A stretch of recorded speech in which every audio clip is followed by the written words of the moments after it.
Hello and welcome back to another episode of Critical Reactions with your host Bryan. We're going to wrap up today with a special selection, which is where one of you tell me exactly what it is I need to check out. Today's special selection comes at us from Soda's Gaze. Found your channel through your Opeth reactions years ago and thought I'd suggest a classic track from their '99 album, Still Life. So that's what we're going to be checking out today. Some Opeth, some old Opeth. Godhead's Lament. I don't know how old this Opeth is. Let's just dive straight into it. I don't have a good chronology of Opeth sound anyways. So, I don't know. Let's just see what they're bringing to the table today.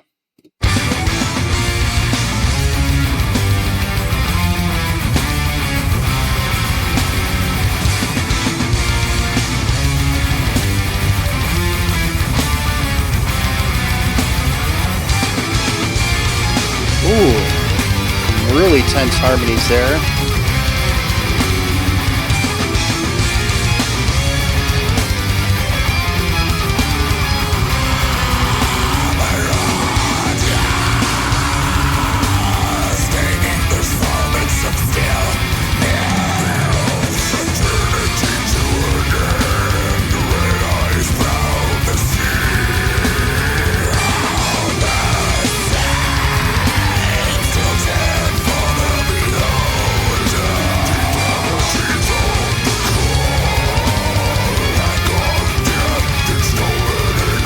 Some mild circusy vibes, but otherwise I think they're just going for high tension.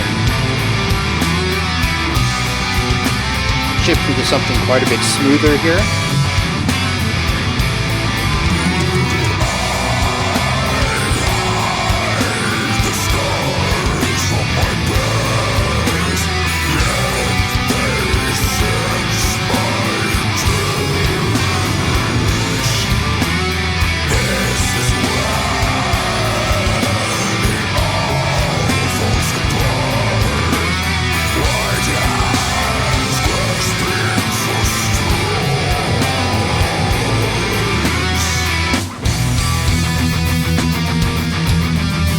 Yeah, moving away from the dual guitar work, working together.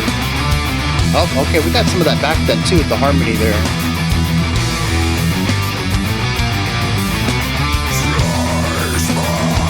So it's very singular and then wider. Yeah, nice contrast on that back and forth.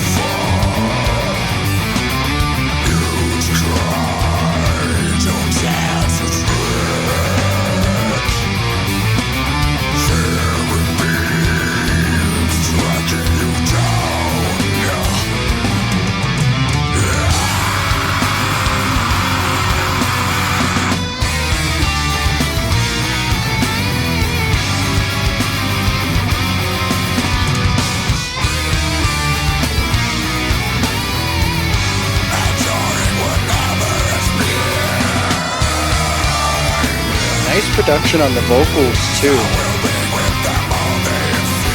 I can only make out every couple of words, but I can hear the enunciations.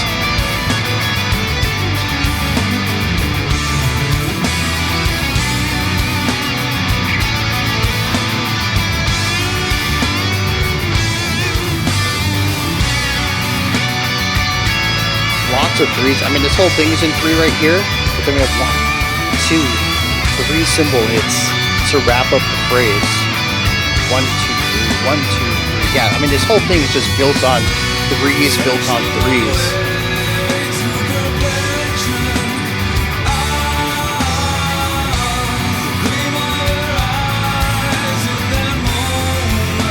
Ooh.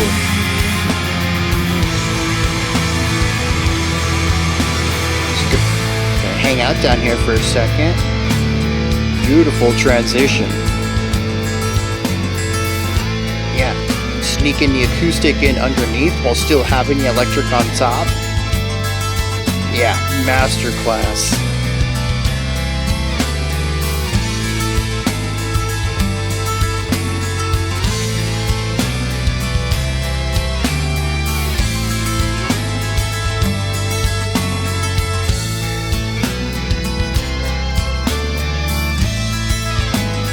half step rises? No, there's a hole in. Okay, so we're just walking up the chord then.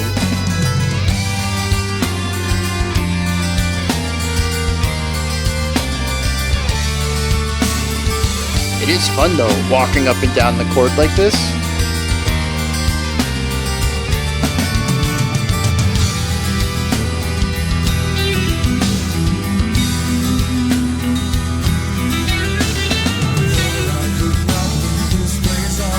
Bringing in some folk influence. You know, it's called Godhead's Lament, and I was wondering where the lamentful element was, but this, 100%. There's so much regret baked into this. It feels more optimistic, though. Sort of like, I screwed things up, but I'm going to do better now. But you can feel that negativity just kind of pulling them down.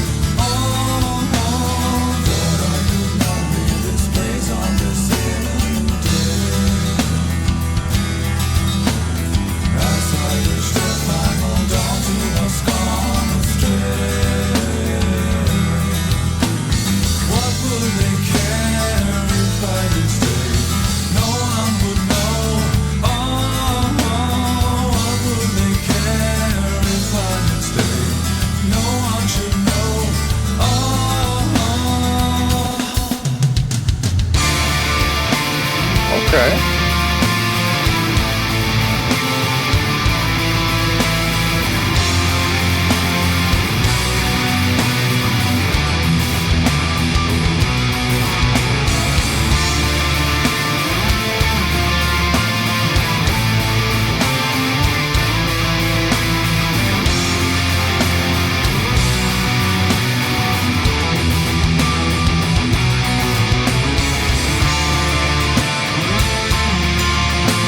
Love the cymbal expression here.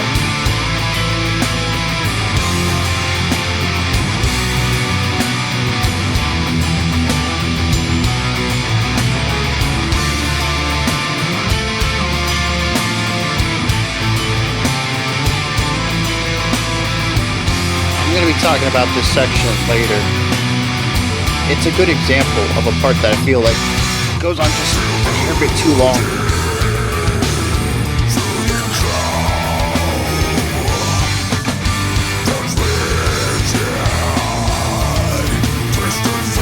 That's a funky little riff right there, man.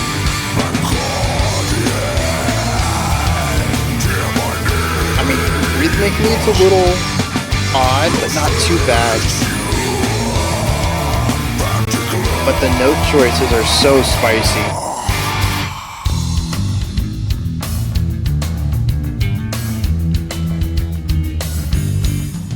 Yeah. Nice pacing. We were in a bit of a lull. We bring in some more metallic elements. We bring it down into this. Oh, and back up. Layered harshes. We got that same spicy guitar idea from last high energy section.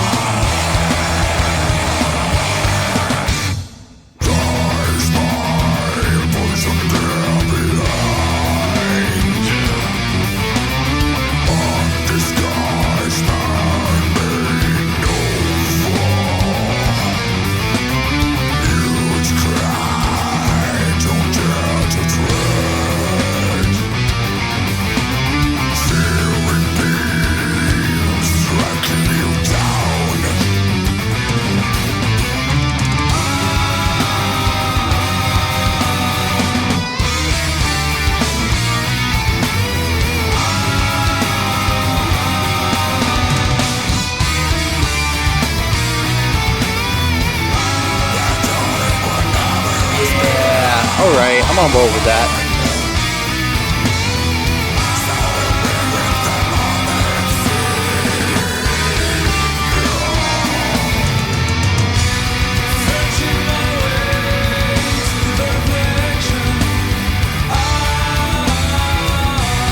And back to this, which I would probably call the chorus. It's the catchiest vocal melody. It is repeated here. One bass line underneath. The guitars have shifted to primarily just chords.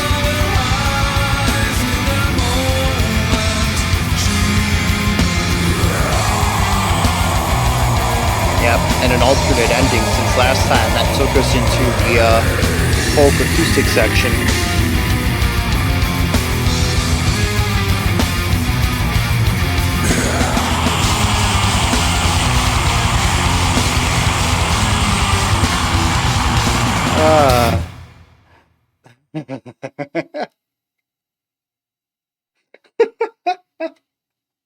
So, why I'm laughing is because the drummer has been so meticulous this entire song to always pick the right part of the kit for the part of the song, what it needs. And the cymbals have primarily been, a crash, a splash here and there, ride cymbal a lot for some of the faster ideas, and some hi-hat when needed. All very, well, comparatively, all very reserved to the China cymbal sound, which is what we got there just in the final 8 seconds of the song. And he went almost 10 minutes without using that China, just waiting, knowing it has one purpose for this track.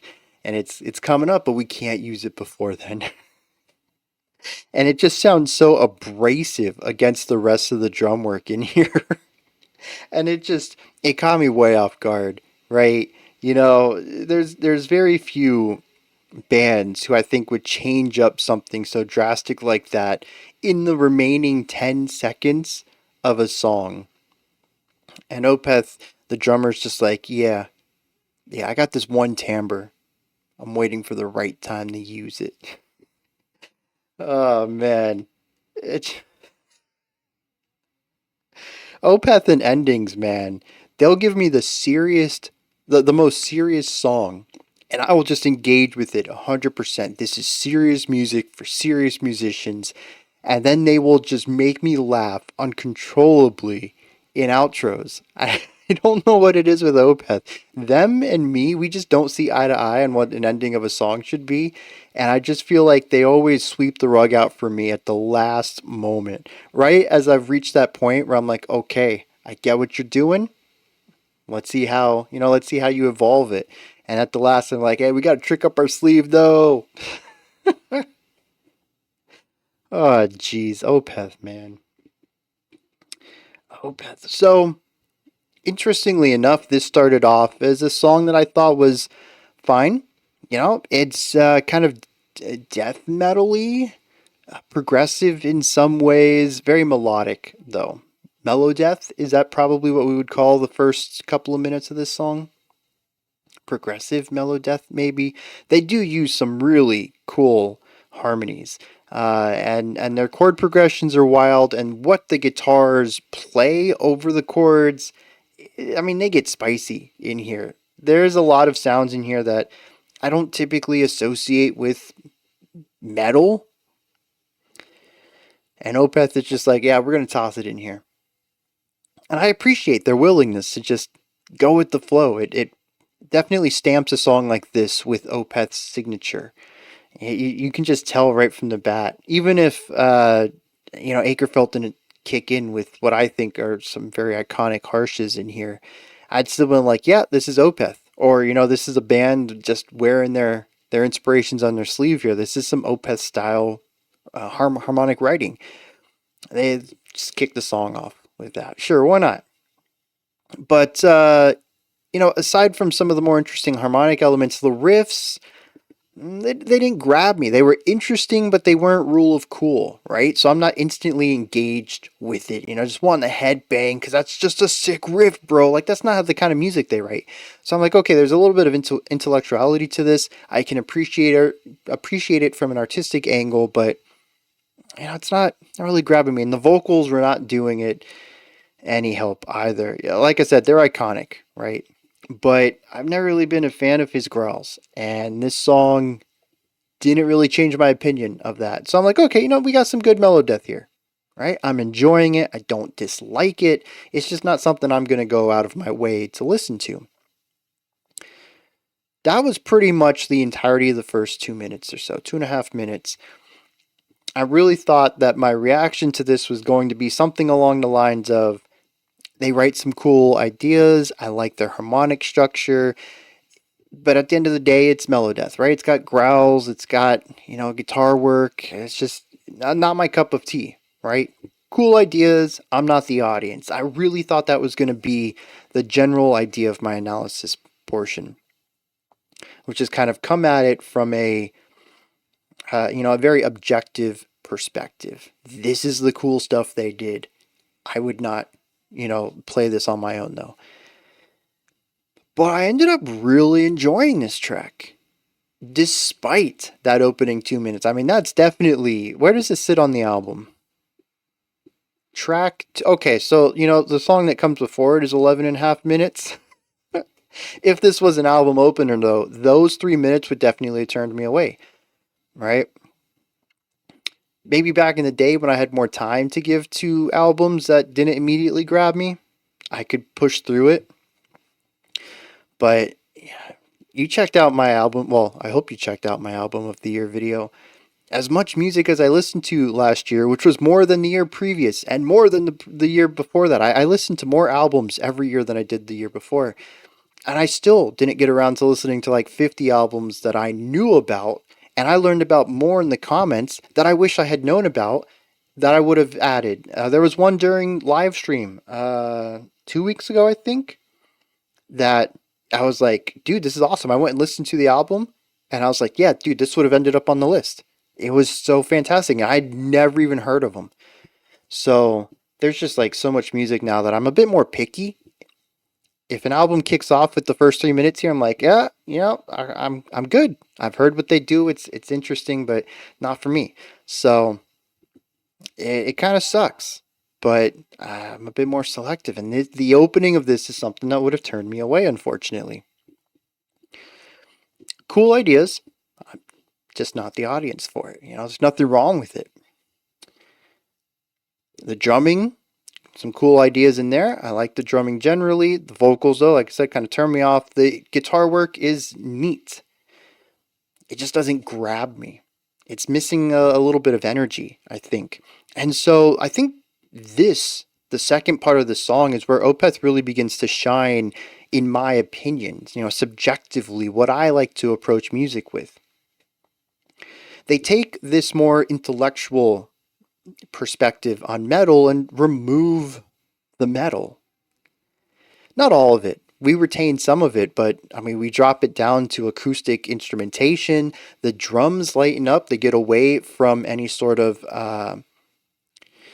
rhythmic focus and shift more towards ornamentation. Yes, they still keep a beat in the background, but it's not the core part of the pattern anymore. They really, to me, begin to focus on melodic expressiveness and ornamentation, sprucing up the sound and adding flourish to the drum part. The drums for like the next 4 minutes or so, you know what? I'd even say once we bring the metal parts back in, the drums still retain this type of writing. Yeah, maybe the next like 4 or 5 minutes. The drums are just beautiful. Every single thing then they throw a China in there and that still cracks me up.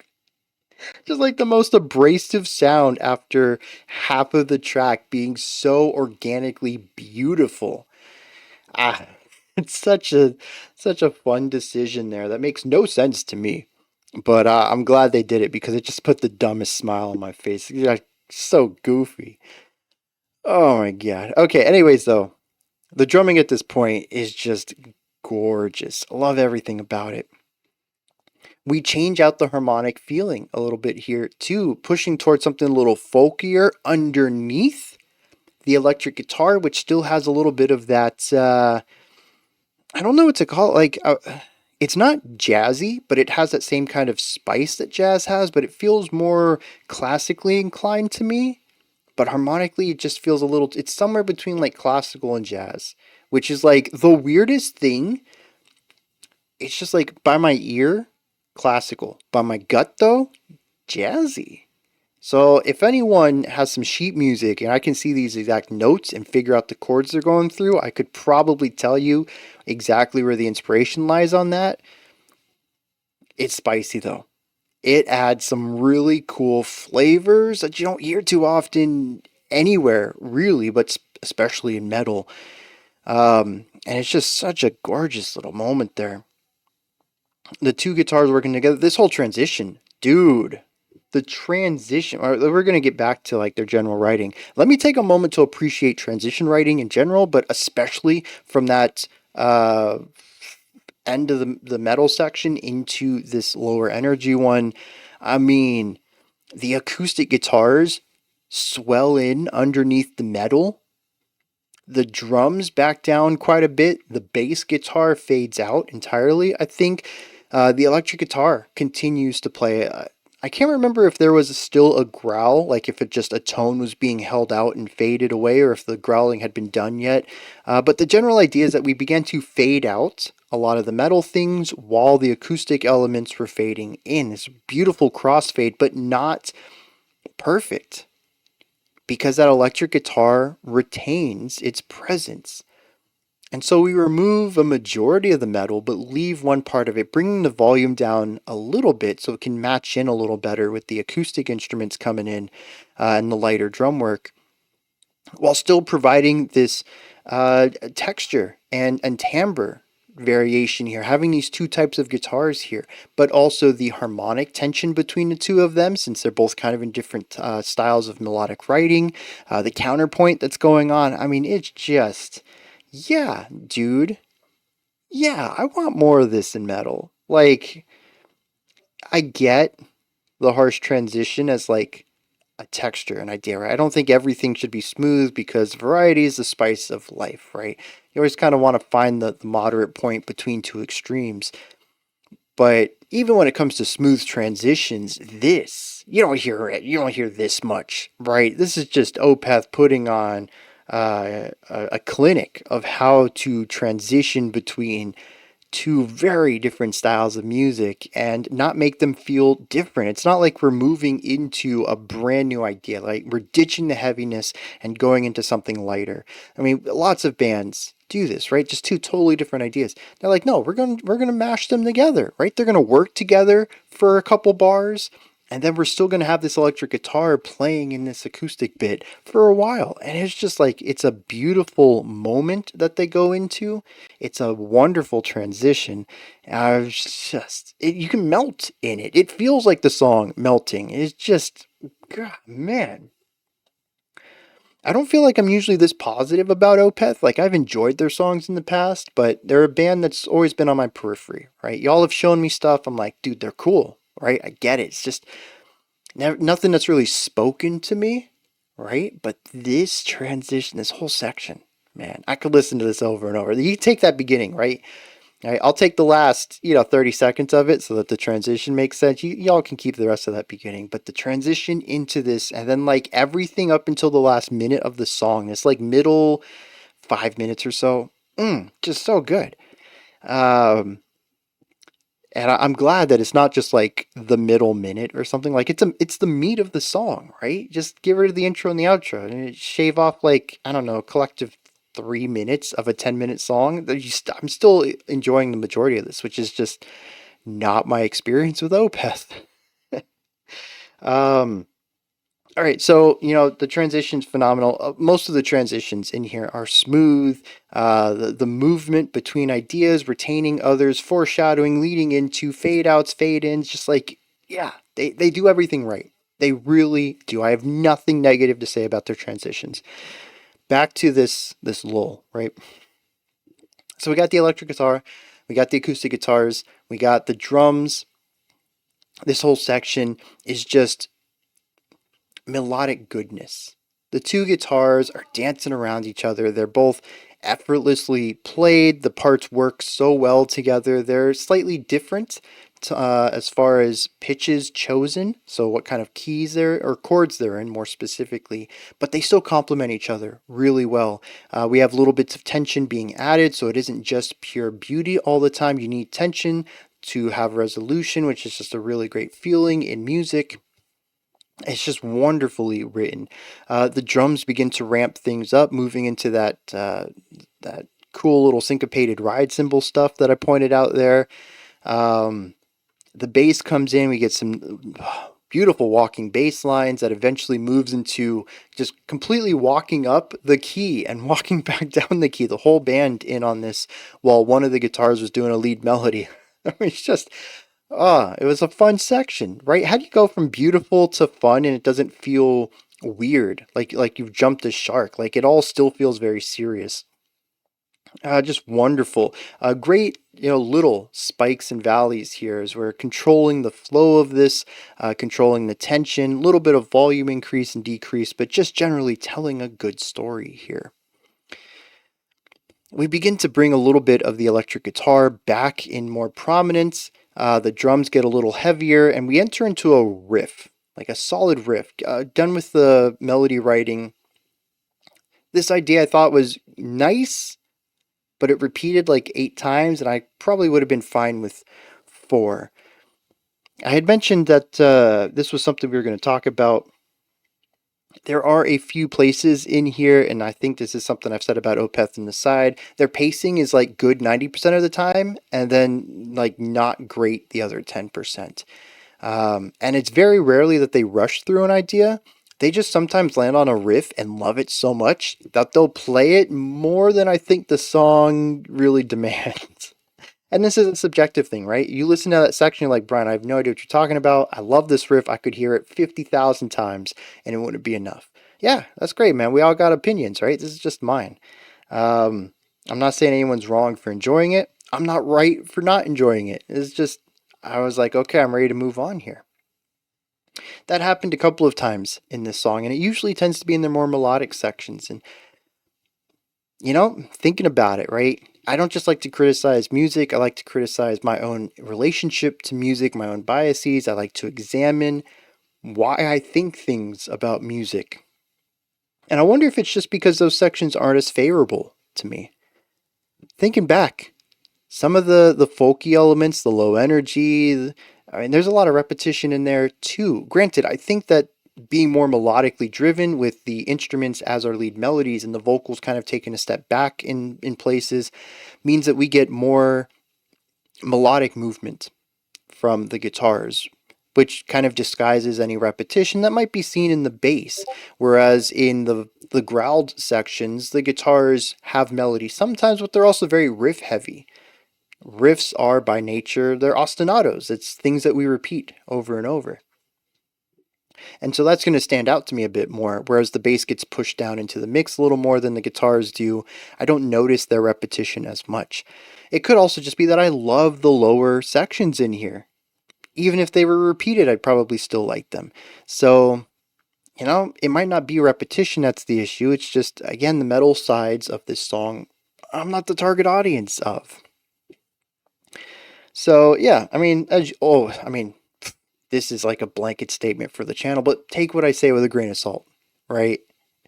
I'm enjoying metal, but I'm not a metalhead like most of y'all. So I approach metal genre probably from a very different perspective than most of you. Anyways, let's continue this on about Opeth, not about me. This riff that we hear a few times, too many,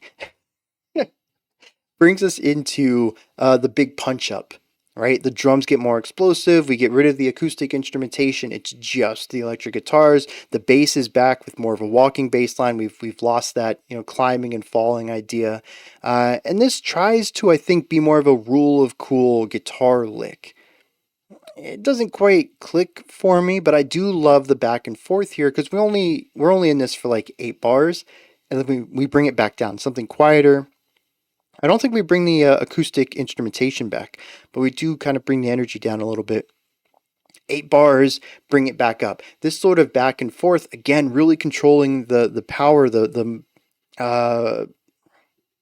speed of the song, the direction that we're going in.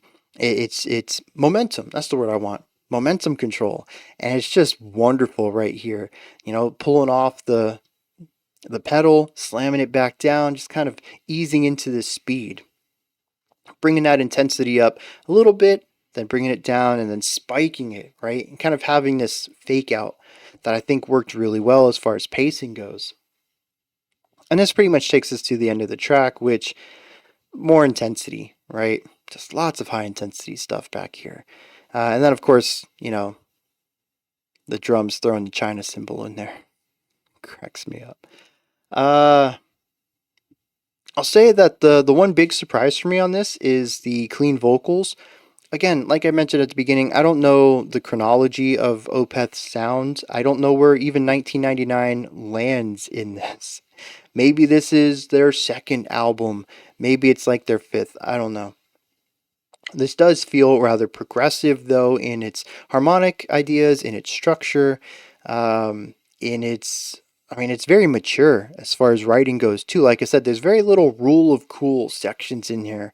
A lot of it feels rather meticulous and well thought out, coming from a more music theory background, whether that anyone actually knows music theory or more of just like a gut thing. Hey, if I play these strings, it creates this chord and it sounds neat, and go to this one. Like, you don't know the chord names, you don't know why it sounds neat, just like you discover it, so you do it, right? Some people just have a knack for that, like this innate knowledge of music. And so, like I said, it has a bit more of an artistic direction to it that I generally like. But what really surprised me other than that is the vocals. Heard the growls, expected the growls after that, but we got some clean Akerfeld there at the end. And not at the end, the middle. I can get behind that. I love his voice, dude. He just has a wonderful voice. It's not. Well, here's what I'll call it: subtly expressive. I can feel the emotions, but he never goes over the top. He never gets theatric about it. And that's double-edged sword, right? There's parts of that I really enjoy. He always keeps it muted and keeps it grounded, I think. But, sometimes we go to the theater to see things over the top, things that aren't everyday life. And I think that sometimes his delivery doesn't always land for me because he ends up muting this emotional delivery a bit more than I would want, than I would expect out of the moment. And I think that's because he always tries to ground everything a little bit more. And I respect that. I really do. It's so easy to go over the top, and he knows where that limit is and never crosses it. At least in the little bit of Opeth I've heard. This is probably like 11th, 12th song. I mean, they have like hundreds, right? So I've heard such a small percentage of their stuff. Maybe I've only been given his more withheld performances. But here, like I said, it's kind of hit and miss. There are moments where I'm like, yeah, dude, this is gorgeous. It's beautiful. A lot of the low sections, you can really feel that negativity shine through the lament, right? And he does a great job in this moment, and the band as well, supporting it, adding bits of positivity to this. Like I said, that whole middle section feels like coming at it from a low point and saying, this is the lowest I will be. I will not sink lower than this. I am going to climb out of this. I'm going to rise up, right? Positivity out of negativity. That's what the song kind of feels like to me. But anyways, he does a great job of delivering this, feeling low but optimistic.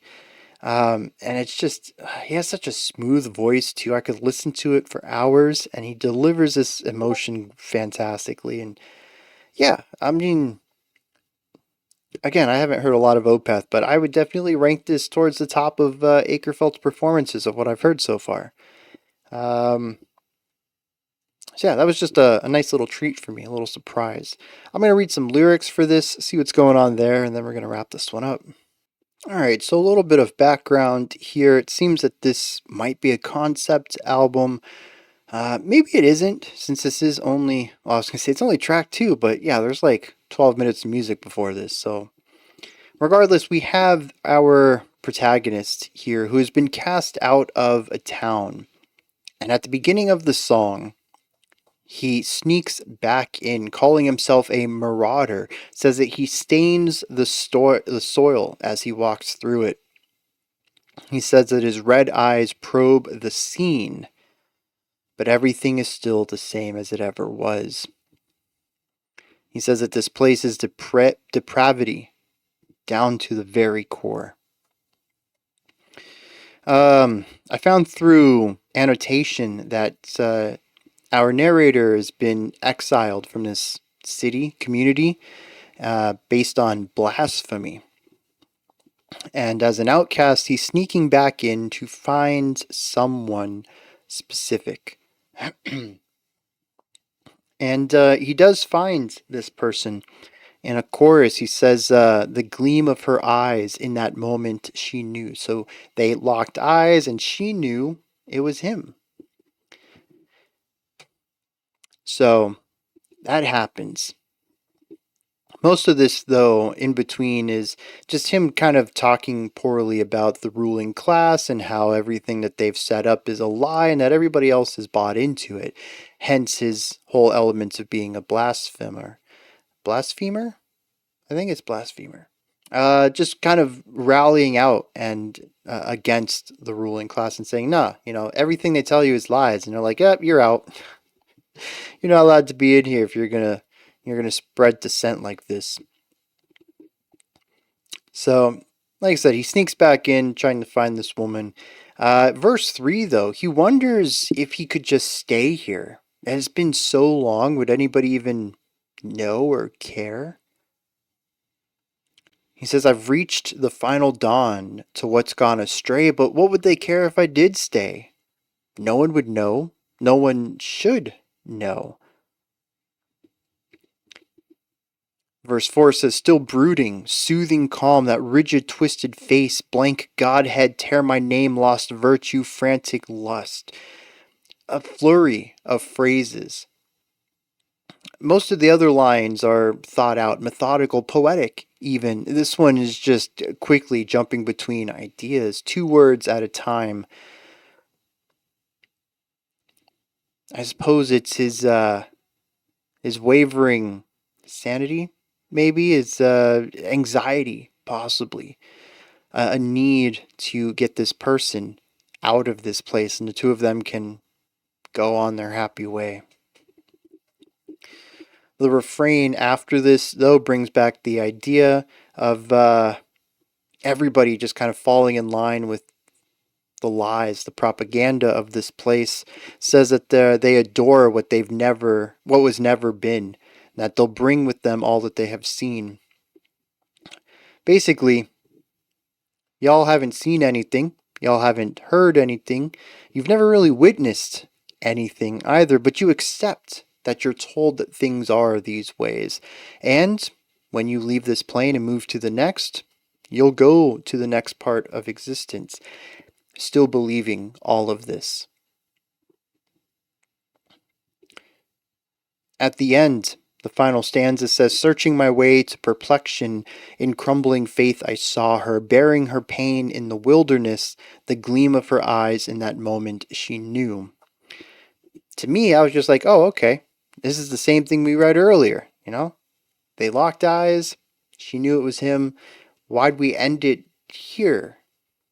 But apparently, according to the annotation of people more familiar with the story, and probably Opeth in general, says that the protagonist returns to the village and finds that his lover Melinda has become a nun. However, he can sense that her faith is insincere, hinting that she may have been pressured into the position. I didn't get any of that from this. Either I'm missing a ton of subtext, or people are taking, other media, maybe like a story in the liner notes or something, I don't know, and attributing it to this. I can't find any way to read that other than in crumbling faith I saw her. So I saw her and her faith seemed crumbling, but nothing in here tells me she was a nun or that she might have been forced into this situation. If anything, it was that I read this, that her faith in the authority is crumbling, that maybe she's beginning to peer through the cracks that our protagonist saw through as well. But apparently that's the wrong read. So I'm kind of curious if there is extra material to this, or maybe it's further explained in other tracks. Maybe there's a song specifically for Melinda to explain her backstory and maybe even tell her name. I've been calling her the other person this entire time because nowhere in here does it mention Melinda. So I don't know. Like I said, this feels like it's part of a much bigger thing, though, and I'm peering into such a small part of it. Anyways, though, these are my thoughts on Opeth's Godhead's Lament. Not my favorite song from Opeth, but definitely up there. I'd say my top 3 easily, just because of that entire middle section. But again, only top 3 of what I've heard. I'm sure there's some spectacular stuff out there. And my favorite song from them is still apparently a deep cut that not many people liked. I can't remember what it was called. I think it was the last Opeth song that we checked out, though. And people were like, this isn't one of their best. And I'm like, dude, this is the best song I've heard. Was it this one? The Night in the Silent Water? It was. Yeah, The Night in the Silent Water. That's my favorite Opeth track to date. And this sits up there. And it's one of their later ones. All their big popular tracks, they've been okay, but never clicked with me like some of these deeper cuts. So, keep sending me these less popular ones. These are the ones that seem to work for me. Like I said earlier, I come to metal with a different perspective than most metalheads, I think. So this just kind of solidifies that opinion right there. Anyways, these are just my thoughts. What are yours?